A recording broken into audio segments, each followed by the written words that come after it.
अगर हम इस S-400 डिफेंस सिस्टम की बात करें, मिसाइल डिफेंस सिस्टम की बात करें, ये कितना इफेक्टिव है, कितना जदीद है, अगर थोड़ा सा आप हमें। युद्ध चल रहा था, जिस युद्ध में फिलिस्तीन की ओर से 4,500 से ज़्यादा रॉकेट मारे गए इजराइल के ऊपर, लेकिन इजराइल ने उनको हवा में ही ख़त्म कर दिया क्योंकि उनके पास एक आयरन डोम सिस्टम है। इसी प्रकार का एक सिस्टम जिसका नाम है S-400 हम रसिया से खरीद रहे हैं। इसकी ट्रेनिंग के लिए 100 से ज़्यादा सैनिक वहाँ पर गए हुए हैं और ट्रेनिंग ले रहे हैं। कुछ दिनों में S-400 हमारे देश की शान बढ़ाएगा और हमारे देश को सुरक्षा कवच प्रदान करेगा। लेकिन इस बात का जैसे ही पाकिस्तान को पता चला तो पाकिस्तान की मीडिया में हंगामा मच गया। इस बारे में पाकिस्तान में क्या चर्चा हो रही है, देखिए वीडियो दोस्तों। अगर हम इस S-400 डिफेंस सिस्टम की बात करें, मिसाइल डिफेंस सिस्टम की बात करें, ये कितना इफेक्टिव है, कितना जदीद है, अगर थोड़ा सा आप हमें सिस्टम के बारे में बता सकें। जी no doubt this is one of the world best system. हाँ जी, इसमें तो कोई शक नहीं है किसी को भी, ना हमें, ना इंडियंस को, ना वेस्टर्न वर्ल्ड को भी इवन। इसीलिए, और इसके अगर आप कंपैरिजन करें तो नियरेस्ट इसके जो आता है इस सिस्टम के नज़दीक वो आता है अमेरिकन पैट्रियट, जो PAC-3, वो भी, या उनका जो थिएटर थर्ड उसको सिस्टम कहते हैं, theatre high altitude air defence system America का है। बट उसको भी अगर आप 1:10 की उसके स्केल के ऊपर कंपेयर करें तो अगर ये 10 पे खड़ा है S-400 तो वो 3 और 4 से ऊपर नहीं जाता, both in terms of I would say range, lethality as well as जो इसके अंदर टेक्निकल एडवांसमेंट्स हैं। तो नो डाउट ये this is one of the best air defence system, बल्कि इसको इसकी रेंज की वजह से एयर डिफेंस नहीं, एयर ऑफेंस सिस्टम भी कहा जा सकता है कि ये ऑफेंसिव रोल में ज्यादा यूज होगा more than the defensive role. इस वक्त पूरी दुनिया में बहुत सारी डेवलपमेंट्स हो रही हैं, लेकिन एक बड़ी इंटरेस्टिंग डेवलपमेंट जो मेरे नोटिस में आई और जिसकी पाकिस्तान पे भी सारी बातें इम्प्लीकेशंस हैं, वो कि पाकिस्तान की जो स्ट्रेटेजिक कम्युनिटी है वो समझती है कि इसकी कोई इतनी लंबी चौड़ी जो है वो हम पे प्रॉब्लम्स नहीं होंगे, और वो ये है कि इंडिया जो है वो S-400 मिसाइल सिस्टम जो है वो ले रहा है रशिया से। और क्योंकि कोरोना चल रहा है, लेकिन कोविड-19 के बावजूद, इसके बावजूद 100 से ज़्यादा जो इंडियन एयरफोर्स के लोग हैं वो मौजूद हैं रशिया के अंदर, ताकि वो इसकी ट्रेनिंग और जो है वो उसको समझ सकें, ट्रेनिंग ले सकें। और अब ये इसके बहुत सारे सिनेरियो हैं। S-400 इंडिया ज़ाहिर बात है वो ले रहा है, एक तो उनके पास पैसे हैं, वो ले सकते हैं, बड़ा दे गॉट वो कहते हैं कि जी हम जहाँ जाते हैं हम पैसे टेबल पे रखते हैं और हम ले लेते हैं। दूसरा ये है कि S-400 उनकी जो डिफेंस की नीड्स है वो भी पूरा करता है, क्योंकि जो S-400 है वो कैपेबल है इनकमिंग होस्टाइल एयरक्राफ्ट की जो मिसाइल्स हैं उनको डैमेज करने में। फिर ड्रोन्स जो आते हैं तकरीबन 2 किलोमीटर से 400 किलोमीटर तक की रेंज के दरमियान जो ड्रोन है उनको भी वो टारगेट कर लेता है। और तकरीबन ये इसकी जो ट्रैकिंग कैपेबिलिटी है वो तकरीबन 600 किलोमीटर तक है। इसकी जारी बात है जो इसकी डिलीवरी है वो तो 2020 में होनी थी, लेकिन पेमेंट्स नहीं हो सकी क्योंकि यूएस के ऊपर यूएस ने सैंक्शंस लगाई हुई हैं रशिया के ऊपर, तो बड़े इसके मसाइल हैं।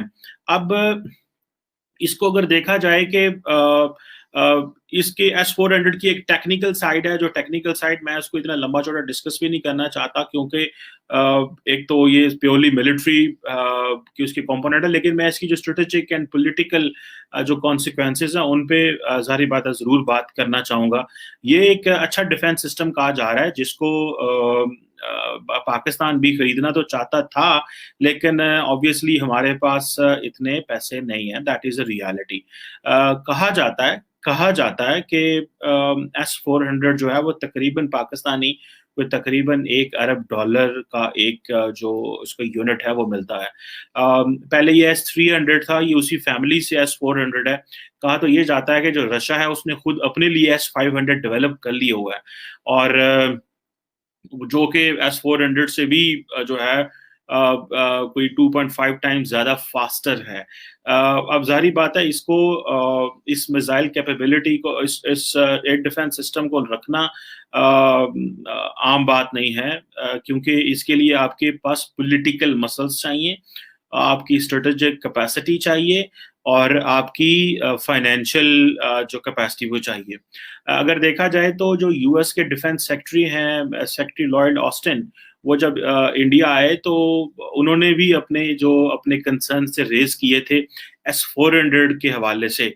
और क्योंकि इंडिया एक तरफ से तो अमेरिका का बड़ा करीब इत्तेहादी है और इंडिया को इस चीज़ का पता है कि हमारे किस तरह के ताल्लुकात जो हैं वो अमेरिका के साथ हैं। इससे पहले अगर आपको याद हो कि अमेरिका ने टर्की के ऊपर भी सैंक्शंस इम्पोज की कि जी आप S-400 क्यों ले रहे हैं, क्योंकि अमेरिका का एक लॉ है जिसे कहते हैं countering America's adversaries through sanctions act, CAATSA के नाम से। ये इस लॉ के तहत वो जो भी ममालिक जो हैं वो ट्रेड करेंगे रशिया के साथ, उनको इसमें पनिश करते हैं, पेनलाइज करते हैं। लेकिन ये इंडिया के हवाले से बड़ा एक सीरियस इस पे वो कंसर्न आता है कि क्या अमेरिका जो है वो इंडिया को टफ टाइम दे पाएगा, क्या अमेरिका जो है इंडिया को कह सकता है कि आप ये मिसाइल, ये जो एयर डिफेंस सिस्टम है ये नहीं खरीद सकते, और किस हद तक इंडिया को प्रेशराइज कर सकता है। मुझे इस तरह लगता है कि एक तरफ तो अमेरिका को इंडिया की जरूरत है इंडो पैसिफिक में, क्योंकि अमेरिका अपना सारे का सारा जो स्ट्रेटेजिक पॉलिटिकल मिलिट्री कैपिटल है वो इंडो पैसिफिक में इन्वेस्ट करना चाह रहा है। और ये कहा जा रहा है कि जो अमेरिकन आर्मी है वो ट्रिलियंस ऑफ डॉलर्स के जो पैकेज है वो ले रही है, अमेरिका कांग्रेस के सामने वो रख रही है कि हमें किस तरह जो है वो इंगेज करना है चाइना को। हम पाकिस्तान जो है वो कोई anti ballistic missile system procure करने में या बनाने में कोई अभी इस तरह ख्याल नहीं रखता। दिस इज व्हाट दी एक आप समझ लें इसको एक ऑफिशियल स्टांस है, क्योंकि ये जन साहब जो है अब तो is no more the part of that, but he is still the advisor of the national command authority. So ये पाकिस्तान ने फैसला कर लिया हुआ कि हमने इस में नहीं जाना। और जो दूसरा एक इंडिया का उन्होंने एक जो न्यूक्लियर पावर्ड सबमरीन जो है वो भी बनाई हुई है, और वो जो एक इंडिया इस बड़ी चीज में जा रहा है, तो पाकिस्तान जो है उसका भी कोई नहीं समझता कि शायद हमें इतना ज्यादा डिफेंस पे इस तरह खर्चा करना चाहिए कि हमारी हमारे जो इम्बैलेंस है वो बढ़ता रहे। और अभी रिसेंटली पाकिस्तान की जो फाइनेंशियल पोजीशन है वो भी इस तरह के हम कोई ज्यादा लंबे चौड़े आर्म्स प्रोक्योरमेंट नहीं कर सकते। ठीक है सर, जिस तरह आपको भी पता है कि इस बरस रशिया पहली डिलीवरी कर देगा, एक सिस्टम दे देगा अक्टूबर के महीने तक इंडिया को। इंडिया की टीमें इस वक्त वहां पे मौजूद हैं, मेरी इतलात के मुताबिक वहां पे उनकी ट्रेनिंग वगैरह भी हो रही है। और जिस तरह आपने भी जिक्र किया कि इस सिस्टम की जो रेंज है वो ऑलमोस्ट 400 किलोमीटर तक है। 400 किलोमीटर का मतलब यह है कि जब ये मिल जाएगा इंडिया को, ये सिस्टम, ये डिफेंस सिस्टम, ये मिसाइल सिस्टम, फिर तो वो एक तरह से पाकिस्तान का पूरी एयर स्पेस को कंट्रोल कर लेगा।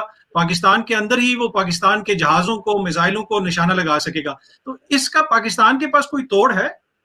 जी, पहली बात आप वाली वही के पास 400 kilometre range, although it's claimed range, क्योंकि ये पैट्रियट तो टेस्ट हो चुका मिडल ईस्ट के अंदर, इराक वॉर के अंदर, बट ये as far as this S-400 is concerned, ये अभी तक बैटल टेस्टेड नहीं है। ऑल्दो सीरिया में इन्होंने डिप्लॉय किया है रशियंस ने इसको, और उसके अलावा बेलारूस में डिप्लॉयड है, रशिया में खुद डिप्लॉयड है बहुत सारे सेक्टर्स के अंदर, चाइना ने इसको डिप्लॉय किया है, बट ऑपरेशनली अभी तक टेस्ट नहीं हुआ इन वॉर जोन कंडीशंस।